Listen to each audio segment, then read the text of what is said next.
começa agora o programa Um Contra Um. Nesta bancada, eu, Guilherme Reginato, vou receber toda semana personalidades influentes do Alto Vale para debater temas relevantes e polêmicos. Um programa de perguntas e respostas que vai direto ao ponto nos assuntos que despertam a sua curiosidade. No programa de hoje eu recebo o administrador, graduado ainda em matemática, pós-graduado em educação, diversidades e redes de proteção social e está cursando licenciatura em educação especial. Isso porque presta serviço há 12 anos para a PAI de Presidente Getúlio. Eu estou falando de Alexandro Surrara, pré-candidato a vereador em Presidente Getúlio pelo PP. Alexandre, seja bem-vindo ao programa Um Contra Um. Prazer tê-lo aqui. Boa noite. Boa noite, Guilherme. O prazer é todo meu. Obrigado pelo convite. Espero hoje conseguir responder todas as questões pertinentes tanto ao meu trabalho como a ser pré-candidato pelo PP.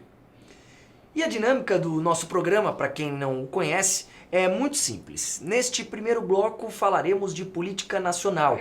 No bloco seguinte, o assunto é a política regional. E para encerrar, abordaremos questões pessoais do entrevistado e ainda haverá um pinga-fogo com perguntas curtas e respostas em uma palavra.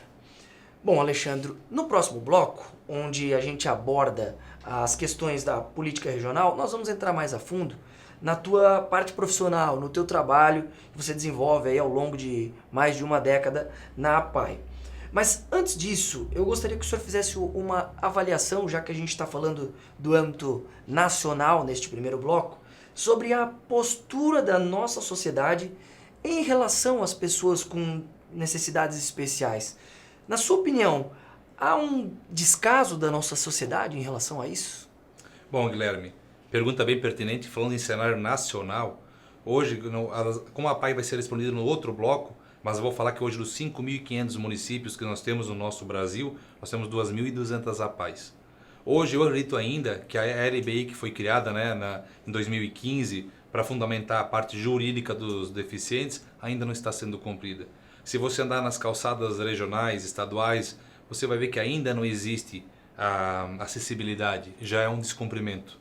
Se você for ver, muitos vídeos não possuem também a questão da Libras, a comunicação visual. Então, nesse sentido, a gente já está descumprindo uma grande coisa, que é a visão e o direito na visual a todas as pessoas. Minha opinião firme e forte, nossas pessoas com necessidades especiais, nossas pessoas com deficiência, ainda vivem num país nada inclusivo. E ainda aproveitando esse tema, no seu entendimento, qual é o tamanho da responsabilidade do governo federal em relação a isso e como você avalia os governos anteriores e também o atual governo nessa questão específica das pessoas portadoras de necessidades especiais? Bom, se você for ver hoje, vou dizer da nossa localidade no estado, 50% dos recursos que as APAIs têm é do governo estadual. O governo federal, ele injeta muito pouco recurso na educação especial. Isso é um âmbito nacional, porque a gente hoje, a APAI está afiliada com a Federação Estadual em Florianópolis e com a Federação Nacional em Brasília e em São Paulo. E nós temos esse comentário com todos. O município, se for ver, a primeira APAI surgiu no Brasil lá em 54, e a primeira em Santa Catarina em 55 em Brusque. Por que surgiu a educação especial? Porque não existia dentro das escolas a modalidade de educação especial. As APAIs vieram para resolver o problema governamental. Por isso que ela é não governamental. Mas ainda ela não teve o prestígio e a possibilidade de entender que isso é uma modalidade de ensino. Uma escola especial. Ela é tratada realmente como uma instituição para deixar a pessoa com deficiência, para os pais terem muitas vezes um momento livre, um lazer, mas não é isso. As instituições, seja a PAI, seja a AMA, que é a Associação dos Autistas, que em Rio do Oeste está tendo um movimento muito forte hoje nesse sentido, seja movimentos Mãos Amigos do Down, todas as instituições que existem que atendem a pessoa com deficiência ou com síndrome, ela vem para suprir essa carência a nível federal. Porém, o nível federal ainda não entendeu que a gente é especialista no que faz. Para você ver que 2 sextas-feiras atrás, o cantor Daniel, que é o embaixador das APAIs, ele acabou fazendo uma live nacional para arrecadar recursos para ajudar as famílias nesse momento de pandemia. Quando você olha a política pública, você vê ela falar somente da educação regular do ensino estadual e municipal. Não sei se você já observou, agora saiu um decreto hoje, inclusive hoje, falando que possivelmente as aulas só voltam 31 de dezembro. Então é ano que vem. Que as escolas vão poder optar se quer trabalho remoto ou se ele quer trabalho presencial. As escolas que vão optar. Mas não fala de APAE, não fala de educação especial, somente fala do ensino regular. Queres motivo maior para tu ver a excludência do sistema, para tu ver que realmente nós, enquanto educação especial, não temos o mesmo prestígio e privilégio ou local na sociedade enquanto ensino regular? Então, na sua opinião, sim, há uma negligência por parte do governo federal Muito nessa grande, questão. muito grande. Tivemos uma esperança muito grande nas últimas gestões, que eu acho que vai ser uma pergunta, né? Me pediram isso da gestão anterior. Gestão anterior eu nem vou comentar, porque se tu parar para analisar, eu estou 12 anos na APAE. Se você pedir para mim qual foi o recurso federal que veio para a APAE nesses 12 anos, eu te afirmo que veio um único no último ano, para a troca de um transporte. Eu te afirmo, vem quanto do Estado? Vamos falar de Presidente Getúlio. Desde 2002, nós ganhamos apenas R$1.000 do governo federal, por mês. R$1.000. De um programa que vem para assistência social da média complexidade, onde somos nós que realizamos na educação especial em Presidente Getúlio. Hoje o amparo é muito ou negligente enquanto educação especial. Em qual candidato o senhor votou para a presidência da República e por quê? Bom, vamos ser direto, o programa é polêmico. Voltei no Jair Messias Bolsonaro e voltaria de novo. O senhor votou nele já desde o primeiro turno? Os 2 turnos, voltei. O movimento Bolsonaro, ele veio uma voz, né, de mudança, de renovação. Assim, quem acompanhou as mídias viu que em todos os partidos houve delação, teve acusações, CPIs, lado A, lado B, lado C. O voto pelo PSL na época, no 17, ele veio, por isso que o nosso governador pegou uma carona nesse momento, ele veio como um grito de mudança. Eu acredito que está acontecendo gradativo essa mudança. Acho que todas as pessoas que passaram antes de mim pela entrevista, se eu estiver bem de memória, todos afirmaram que votaram no Bolsonaro. Todos. E todos praticamente falaram que votariam novamente. O que a gente tem que fazer? É menos de 2 anos de governo. Menos de 2 anos de governo. Um presidente está enfrentando uma pandemia. Fora a pandemia, o que ele está enfrentando? Todas as mídias em cima dele. Se ele sai na rua para comer um cachorro quente, o cara fala detalhadamente que ele com uma mão ele pegou o cachorro quente, com a outra mão ele pegou a Coca-Cola, com a outra mão ele cumprimentou a pessoa, o cara faz uma descrição. O cara esquece de falar do cenário político e vai para a pessoalidade. Para mim a imprensa ela tem que ser impessoal e nesse momento, enquanto o nosso presidente está sendo caçado, né, não estou falando em todas as mídias, mas automaticamente a gente já entendeu de quem eu estou falando, vai ser difícil trabalhar. Porque ele não tem liberdade de expressão, zero, né? Em termos políticos sociais, com qual perfil o senhor se identifica mais? Conservador, liberal, progressista, libertário, enfim. Eu estou praticamente eu estou no PP por causa do progressista, né? Antes eu trouxe uma fala que eu acho que ela vai resumir essa pergunta. Ela foi escrita lá em 46, quando ela define, né, que o problema político da humanidade é combinar 3 coisas. Primeiro, eficiência econômica, né, que é toda a economia. Segundo, a justiça social. E terceiro, a liberdade pessoal. Se você vê nesse momento, a pergunta anterior, não estamos respeitando nenhuma do presidente em gestão. Então eu vou para o lado progressista, eu acho que a gente tem que ter uma visão de progresso, né? Nós temos que mudar o cenário que está. As pessoas dizem para nós, nesses corredores, a gente ainda não está, a gente está na pré-campanha, a gente não pode falar de política efetiva, mas as pessoas querem mudança e querem ver pessoas que tenham resultados justamente por não acreditar mais na política. E eu vou falar que é muito triste para você quando você desacredita da política, porque daí você entende que não existe mais solução. Nesses meus 12 anos de trabalho, toda vez que eu chego na escola, quem trabalha comigo, já muitas pessoas passaram, muitos presidentes, sabe, de tão entusiasta. E eu acredito que sim, cada vez a gente pode fazer mais, com menos recursos, mas com mais resultados. Porque se eu esperar apenas o problema, nunca vou enxergar a solução. Então eu, do meu lado, realmente, estou nessa visão progressista, não sou conservador, né? Eu acredito que a política conservadora é por isso que está o cenário como está. A gente está mantendo ideias engavetadas lá do ano 50. As pessoas não se atualizam. Se você for ver hoje uma reunião online de uma Câmara Legislativa, indiferente do município ou da esfera, ela é triste. As pessoas não conseguem fazer uma chamada pelo Google Meet, não conseguem usar o Zoom, esses aplicativos que vieram para facilitar a nossa vida, não em 2020. Estão quantos anos já no mercado? Isso é conservadorismo. Esse é o melhor momento para você que está nos ouvindo de acompanhar o cenário político, Porque ali, na verdade, aparece... no meu município tem 11 vereadores, no outro município tem 9. Ali aparece todo mundo ao mesmo tempo numa tela para você acompanhar a expressão facial, você acompanha como ele tem postura. Estou falando do meu município. No governo é igual. Teve agora a CPI, a semana passada, a CPI dos respiradores, né? Onde nós temos ali o deputado Ivan Nitz, né? Que é o relator, né? Da situação de... Apareceu então o governador como um dos citados. Ele fez online. Aonde que nós íamos conseguir, em Presidente Getúlio, acompanhar uma CPI de respiradores simultaneamente? Então eu nunca vou poder ser a favor do conservadorismo.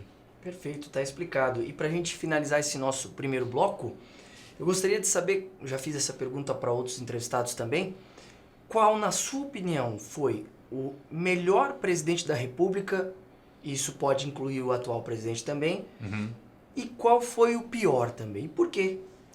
Nesses apenas 2 anos, o que está sendo demonstrado, eu acredito muito no governo do Jair, né, do Bolsonaro. Para mim, um dos piores presidentes que nós tivemos da República, Dilma Rousseff. Que ela pegou um plano de governo desorganizado, ela era contraditória nos seus próprios discursos, não conseguia nem fazer conta percentual. Então não tem como dizer, na minha opinião, um dos piores governos, sim, foi o da Dilma Rousseff. Aproveito, antes de encerrarmos, para trazer essa pergunta para o âmbito estadual também. Melhor governador e o pior governador, de repente, na sua opinião, que nós já tivemos? Eu vou te dizer que tudo está apontando que nós vamos ter o pior governador da história.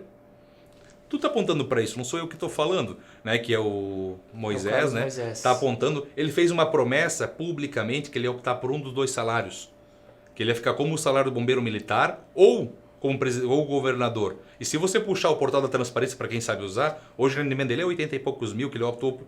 Isso é verídico para quem quiser pesquisar. Para mim já é uma falta de assertividade ou de compromisso político. Então para mim nesse momento, melhor governador, gostei muito da gestão do Colombo, porque ele é um administrador que teve várias, dentro do meu conselho de administração, como eu falasse que eu sou administrador de carreira, vários prêmios pela administração, gostei muito. Né? É o que a gente acompanha. Foi o cara que mais acertou? Não. Mas é o cara hoje que está também nos apoiando no partido que eu escolhi.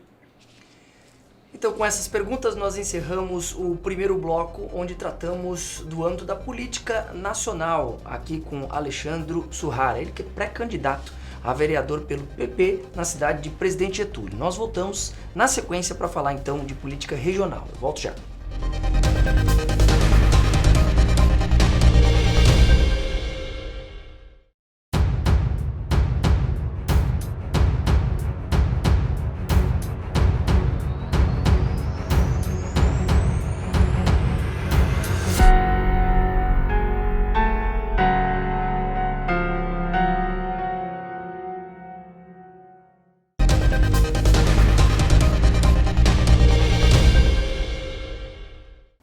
Programa 1 contra 1 de volta. Hoje eu recebo o pré-candidato a vereador para a cidade de Presidente Getúlio pelo PP, Alexandro Surrara. E vamos falar neste segundo bloco sobre política regional. Alexandro, apesar da sua formação em administração, com ênfase em marketing, e também formação em matemática que o senhor tem, o senhor optou por trabalhar na APAI, mais especificamente a APAI de Presidente Getúlio. O que o levou a tomar essa decisão? Eu vou falar para você em 2 palavras para ser bem exato. Eu tinha 21 anos de idade, quando na garagem da minha casa, seu Ivo Poffo, então o presidente da APAI, ele veio fazer esse convite. Alexandre, você quer ser o auxiliar administrativo da APAI? Até então, minhas experiências profissionais sempre foram no ramos fabris, madeireiras, frigoríficos, né, ou em questão de roça. Eu nunca tive uma oportunidade de trabalhar no escritório. E até então, eu fiz cursos técnicos de informática. Quando eu cheguei na APAI em fevereiro de 2008, surgiu na Unidade de Getúlio a primeira turma de administração com ênfase em marketing. A primeira turma. Numa semana eu era contratado numa instituição séria e que traz um futuro, uma mudança de visão gigantesca, e na outra eu começava a cursar administração. Então, na verdade, foi a APAI que me formou pessoalmente e profissionalmente.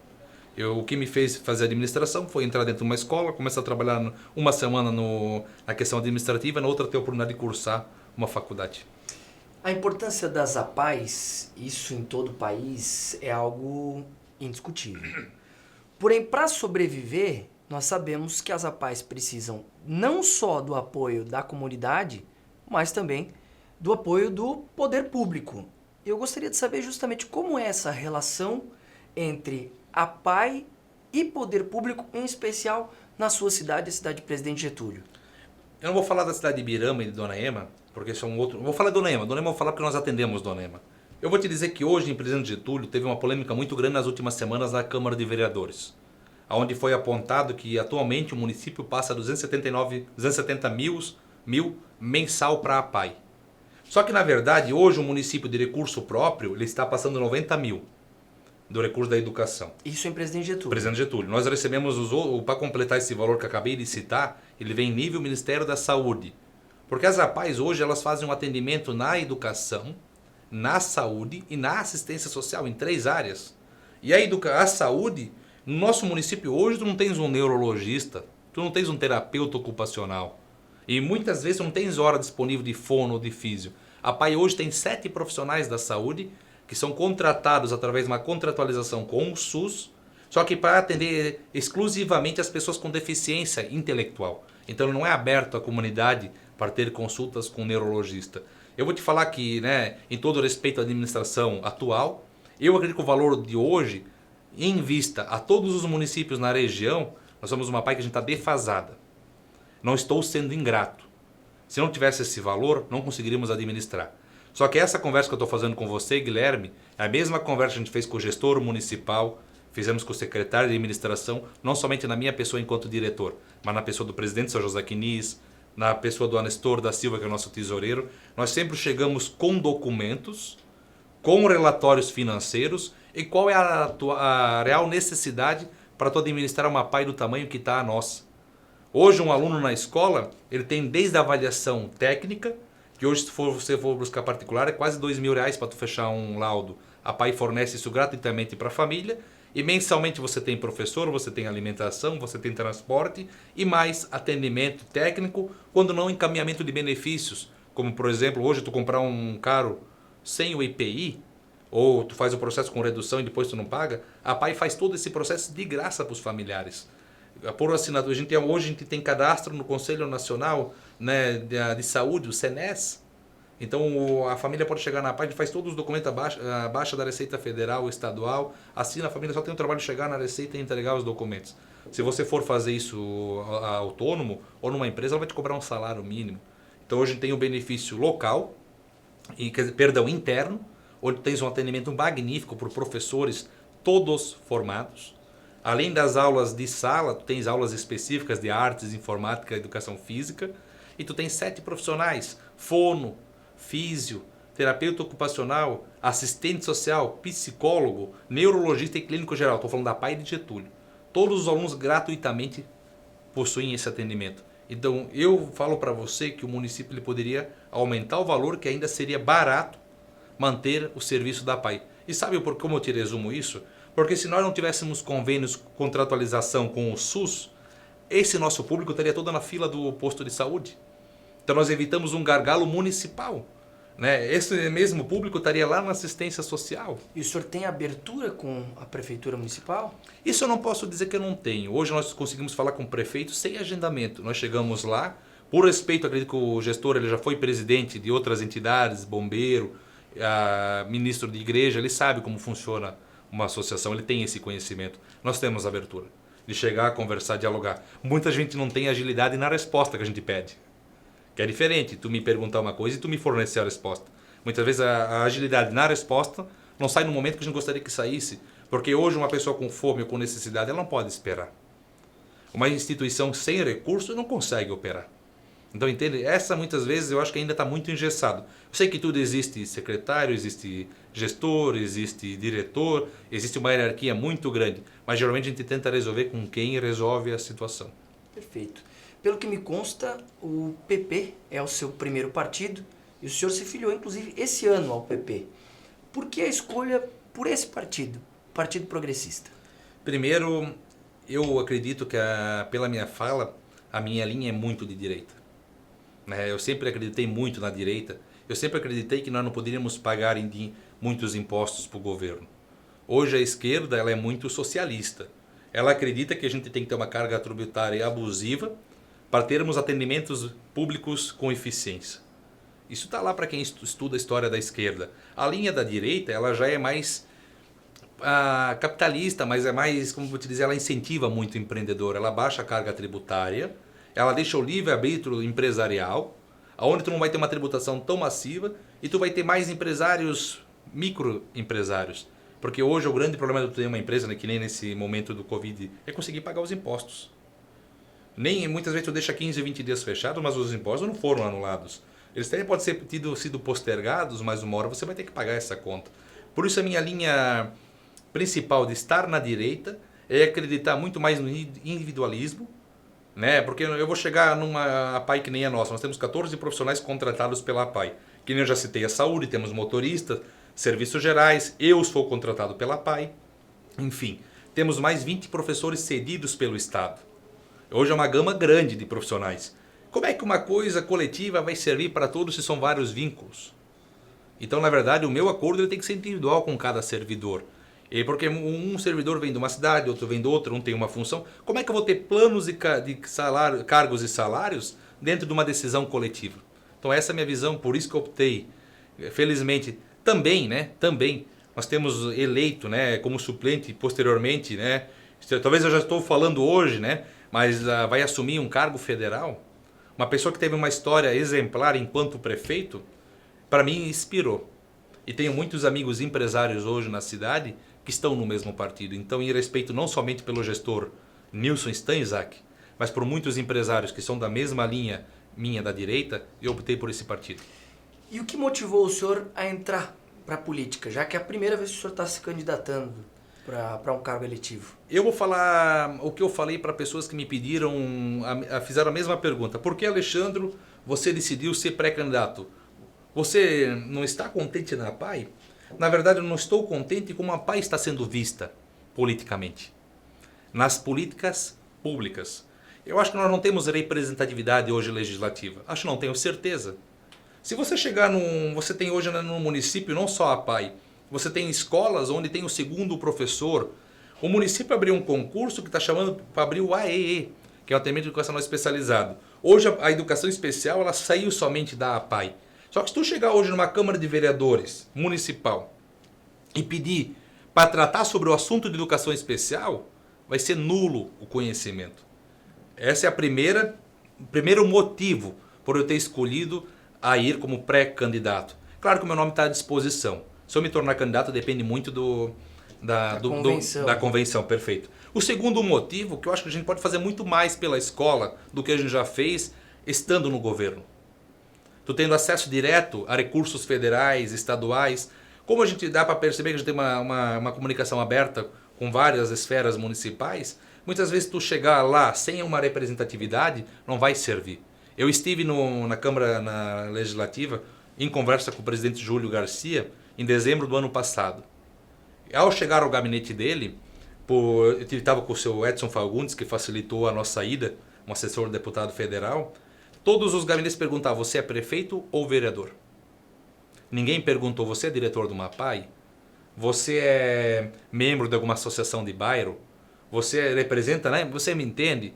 Ainda você tem que ter isso com você, um título, para você poder ter o cartão de entrada nas esferas e nos recursos. É segundo motivo. E o terceiro, como na minha ramificação familiar não existe pessoas que foram pela política, eu gostaria de ter esse momento, essa oportunidade futura, né, quando eu tiver, de também ter esse conhecimento comigo.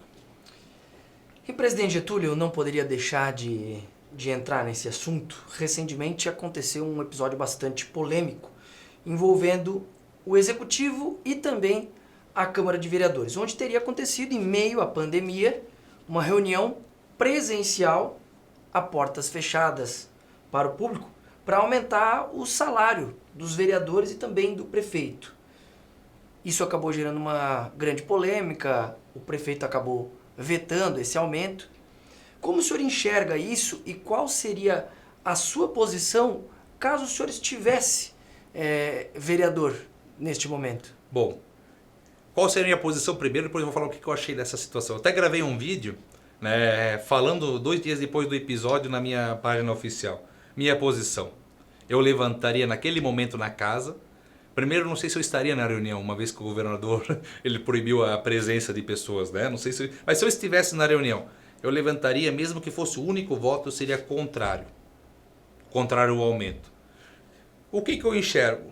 Esse aumento, sim, deveria ter ido para os servidores com menos recursos financeiros, o que vale uma rua, o que é zelador. Eu acredito que teria que ter acontecido um aumento para as classes menos privilegiadas. Porque hoje você pega um salário de 3, 4 mil com esse aumento, vai ganhar 100 ou 200 reais de aumento. Mas o mesmo salário com o mesmo percentual que ele foi único, lá a pessoa que é um gari, né, ele vai ganhar 50 reais. Então já fiquei contra a proporcionalidade do aumento. Né? Eu seria contrário com certeza. E o que eles fizeram numa ação posterior, após o momento que houve essa polêmica toda, que se eu não me engano foi o Diário Alto Vale que foi o primeiro que noticiou, depois veio várias, Ministério Público, eu acho que o próprio Santa, enfim, veio uma repercussão muito grande. Eles voltaram atrás da decisão e usaram um percentual do seu salário para mandar para a saúde. Eu teria feito sem essa pressão. Eu não enxergo hoje o vereador como profissão. E nunca vou enxergar. Não enxergo como profissão. Tu tem que ter um valor para ser a tua ajuda de custo para tu se manter. Porque exige, para quem quer legislar mesmo e fiscalizar, exige tempo, exige momento, viagens. Tu tem que ter teu investimento para tu conseguir aquela tua noite que tu estás legislando o teu dia, a tua semana. Né? Mas naquele momento, como tu estás proibido de fazer viagens, a tua reunião ela é virtual, o teu custo ele é muito baixo. Tu entendeu? Eu acho que o percentual ainda foi pouco que foi doado. E não sei se a saúde de Getúlio seria o local onde tu transferir os 70, 80 mil que estão sendo transferidos. Porque a gente sabe que o Estado, se eu não me engano, veio uma ordem de mais de milhões para o município. Milhões. Não sei se a assistência social ou outras secretarias não seriam mais bem administradas se você tivesse canalizado o recurso. Não sei se nesse momento a saúde é o que mais precisava. Se você for ver quem entende o portal da transparência, nós vamos ver que a gente tem um alto valor parado na saúde. Entende? Então essa seria a minha opinião, seria contrário na hora. Não sei se eu estaria nessa reunião por causa dessa vedação. E o que eu achei dessa repercussão? O Ministério Público falou por mim, aplicaram uma multa de 3.100 e poucos reais, que tem até 6 de agosto. Tá no Ministério Público para quem quer pedir. Ou paga ou vai ser feito o processo administrativo contra o legislativo. Só que essa conta não pode ser apenas do legislativo, porque a lei não partiu da Câmara. Ela veio do executivo, que perante a polêmica, ela retroagiu na sua decisão. Eu, enquanto gestor, uma vez que eu faço um projeto, não tem como retroagir a ele. De repente existe a necessidade, daqui a pouco não existe mais. Essa é a minha opinião. Contrário, eu acho que foram infelizes, trouxeram uma repercussão muito negativa para Presidente Getúlio. Nós somos uma cidade empreendedora, uma cidade que está em crescimento, né? Hoje nós somos a segunda ou terceira maior economia do Alto Vale do Itajaí. Não precisávamos ter sido expostos desse modo. E assim a gente encerra o nosso segundo bloco do programa 1 contra 1. Já voltamos com o nosso Pinga Fogo.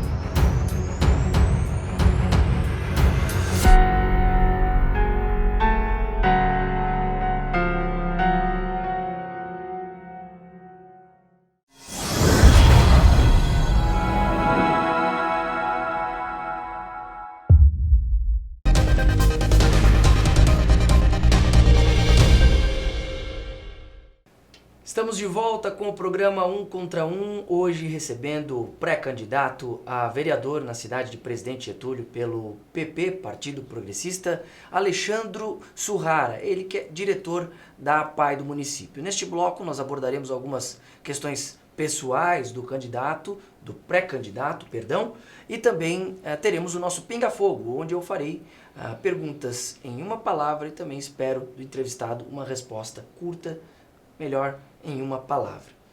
Alexandro, quem o senhor considera, sendo bem franco, sendo bem sincero para quem nos assiste nesse momento, quem o senhor considera entre os 11 vereadores que estão na atual legislatura em Presidente Getúlio, que fez o melhor trabalho na sua visão até o momento, e quem talvez mais deixou a desejar? Eu acredito que quem fez um trabalho, pelo menos que toda a ação fala, argumenta e está vindo fazer um trabalho bonito, não é bonito, bonito é uma palavra triste, mas eficiente, a Vaneide. Né? Não é porque ela está no nosso lado nesse momento, mas a Vaneide eu acredito que ela está fazendo um trabalho bem proposital ao cargo de vereador. Na sua opinião, mereceria até uma reeleição? Eu acredito que tem que ser olhado com carinho, na verdade, porque a gente tem 4 anos de gestão, e geralmente os vereadores aparecem no último ano, né? Fazendo, mas ela trabalhou, tanto é que ela estava num partido e mudou de lado ainda, né? De esquerda para direita. E o que eu acredito hoje, não que fez um mau governo, né? Dos 11, todos deixaram a desejar, na minha opinião. Trazendo recurso, visitando instituições, porque raramente vieram na APAI de Presidente Getúlio. Uma vez que tu tens uma entidade que recebe recurso público, não só uma, tu tens 8 no município, rigorosamente tem que fazer visitas para ver como estão sendo aplicados. O caso é a anexualidade, né? Vou ser mais curto. Uma pessoa que nunca se pronunciou praticamente em discurso foi o Ivo Palpitz. Não que ele foi o pior vereador. Ele foi um dos vereadores mais neutros. Então, tu não podes ter uma Câmara Legislativa onde tu tem que argumentar sobre projetos, tu tem que, no teu momento de palavra livre, tu tem que expor a tua opinião, tu não podes deixar sem falar. Ele não foi o pior. Hoje, na semana passada, eu conversava até com a esposa dele e ela falou que quando a pessoa muitas vezes ela quer fazer as coisas do lado correto, muitas vezes não tem o devido prestígio. Então, eu acredito que hoje a pessoa que mais falou, mais questionou o governo e mais tentou coisas foi a Vaneide. E o que menos que se posicionou foi, então, o Ivo. Portanto, na sua opinião, então, o vereador ele precisa ter uma postura mais incisiva, precisa ter posição. Eu vou te dizer, eu acho que essa pergunta é pertinente para você, né, ao escolher lá na campanha, se for outubro, se for novembro. Primeiro, o que um vereador tem que fazer? Legislar e fiscalizar. Primeiro. Segundo, ele tem que chegar numa noite com coisas concretas, não com achômetro. Eu vou pedir para o prefeito passar macadame naquela rua, isso é obra secretaria. Eu vou pedir que mande-se uma carta de condolências para a família X. Na verdade, quem faz isso é a funerária. Eu estou sendo polêmico, sim. Para mim, o vereador tem que chegar na noite e falar. Nós vimos que, por exemplo, eu vou falar da PAI, que é minha casa. Eu não vou falar de outras entidades, muitas vezes até para não achar discórdias com os próprios gestores. Poxa, a PAI de Getúlio está com um projeto da padaria solidária, onde para não mandar as suas cozinheiras ou fazer um acordo do governo, onde elas receberiam 30% a menos do salário e teriam que ir na assistência pedir cesta básica, a PAI resolveu vender produtos de padaria na segunda, na terça, na quinta e na sexta para cobrir essa folha de pagamento e outras despesas inerentes. Os motoristas que são contratados como motoristas de serviços gerais estão fazendo reformas na escola com dinheiro doado pela comunidade para fazer muro, fazer portão, porque eles vão ficar 2, 3 meses esperando começar o início do contrato. Na quarta-feira nós distribuímos, né, através de toda a escola, produtos para os nossos familiares. Então você entende? Em nenhum momento, nesse período de 2 a 3 meses, nós não tivemos uma citação positiva nesse sentido. Ou alguém que viesse pedir como é o projeto, no que ele está escrito, no que ele está embasado. Então nós não fomos fiscalizados. Nós fomos sim, publicamente citados de forma negativa. Sim, se foi falta de gestão ou falta de recursos administrativos. Em 12 anos, enquanto gestor dessa entidade, onde nós não temos nenhum real de dívida, nós temos um caixa positivo, e somente nesses 3 ou 4 meses que tudo está paralisado, nós deixamos de arrecadar mais de 55 mil reais de feijoada, de pedágio, que tem o tradicional pedágio das APAIs, a festa do leite que não aconteceu, a expofeira, nós tínhamos o estacionamento e o pastel, nós estamos com o ginásio fechado e nós não estamos com dívida e com o pagamento dos colaboradores em dia. Mas, Alexandre, a APAI está atendendo para ter tantos gastos? Sim. Nós paramos aqueles 11 dias de março, demos férias coletivas antecipadas aos nossos colaboradores em abril, para em dezembro não parar, para continuar tendo em dezembro, janeiro, fevereiro, porque o atendimento ele não pode parar. E a partir de 2 de maio, quando terminou as férias coletivas, estavam todos os técnicos e funcionários da instituição prestando serviço à comunidade, seja em reforma da escola, planificação para arrecadar recursos naquele momento, ou atendimento técnico da saúde que eu já citei. Você entende? Mas nesse momento eu acredito que sim. Se eu fosse um dos legisladores, não tornaria visível. eu ia dar chancela, né, para essa ação, para que servisse de exemplo para outras entidades a buscar recursos a partir da sua própria eficiência administrativa. Alexandre, rapidamente para nós prosseguirmos para o nosso pinga-fogo, entrando numa questão pessoal sua, profissional, eu gostaria que o senhor elencasse para a gente qual foi o seu maior feito enquanto gestor da APAI, que você considera que tenha sido o seu maior feito, e também algo que talvez o senhor teria feito diferente ou algo que o senhor se arrependa no âmbito profissional, dentro da instituição, dentro da APAI. Eu acho que hoje um dos maiores feitos que a gente fez foi o mix de construções. Nós tivemos, assim, eu tenho todo o respeito que eu entrei quando a APAI tinha 35 anos ou 34. Existiu toda uma diretoria que fez muito pela APAI, né, em outras épocas. Mas em todas as épocas houve recursos. Nós conseguimos construir um pavimento de 2 andares, onde hoje eu tenho piscina, integração sensorial para quem tem um filho autista, sabe que isso é atendimento de ponta. Nós conseguimos agora recentemente, que ia ser inaugurado, uma sala de dentista, dentro da APAI com dentista voluntário. Nós conseguimos uma sala de audiometria, onde as 194 APAIs, só 18 foram contempladas. E Getúlio foi com uma sala de audiometria, investimento de R$50 mil nível estadual. Aqui os benefícios, eu vou te dizer que eu não tenho um filho em especial. Mas o meu maior feito que eu acredito foi fazer alunos, por exemplo, a Isolde Becker, que era aluna do primeiro dia lá em 74. Ela frequenta a APAI há 46 anos, ela ainda tem sorriso e motivo para vir para a APAI, porque nós pintamos a APAI que nem uma vila toda colorida. Nós ofertamos serviços variados, vamos para o Beto Carreiro, vamos fazer trilhas ecológicas, fomos para a praia, fizemos piquenique. Eu acho que esse do 380 que eu estou conectado junto com a equipe é o maior feito. E o que eu me arrependo de não ter feito? Me posicionado antes. Você entende? Nós fizemos essa construção da piscina em 2, 3 anos. Parabéns ao Cosmo Dalpiaz, que era presidente na época. Parabéns ao José Quinis, que assumiu esse compromisso em terminar essa obra. Os 2 presidentes que passaram por esse 500 mil, sem ter recurso para começar. Nós inauguramos a obra sem mural de dívida. Você entende? Então, assim, esse é um feito que não é meu, é da comunidade getulense. Só que isso poderia ter sido feito com dinheiro governamental. Eu não precisaria ter, eu, enquanto entidade, batido na comunidade. A gente precisa vender, é rifa, é pedágio, Você entende? Um dos minhas grandes dores, que eu não me posicionei antes politicamente. Porque quem não se posiciona concorda com o que está acontecendo. E quem está em cima do muro leva chumbo dos 2 lados. Né? Aí, a partir do momento que você representa uma classe, hoje eu represento a classe da educação especial, né? Já participei de muitos conselhos de classe, CMDC, Conselho da Assistência Social, Conselho da Saúde, a gestão voluntariamente, eu sempre me posicionei, quem foi meu membro do conselho, quem trabalha comigo nesse período, quem já foi presidente. Obrigado a Oriana Filagrana, que foi a presidente que me colocou como diretor, acreditou no meu trabalho junto com o Cosmo Dalpiaz. Seu Ivo, que já passei por 4 presidentes. Você entende? Então, assim, é um trabalho construído tijolinho em tijolinho. Então, eu me arrependo de ter me posicionado antes. Vamos para o nosso pinga-fogo, então. Agora, o funcionamento é muito simples. Eu vou citar uma palavra, pode ser um nome, uma instituição, um fato. E eu espero do senhor uma resposta também em uma palavra, ou pelo menos em uma frase curta, uma resposta sincera, que realmente traga o seu sentimento em relação à palavra citada. Perfeito? Vamos lá. Jair Bolsonaro. Solução. Carlos Moisés. Decepção. Espiridião Amin. Muito tempo no governo. Conservadorismo, né? Perfeito. APAI. Razão do que eu me tornei hoje. Excelência, exemplo, motivação e principalmente inclusão.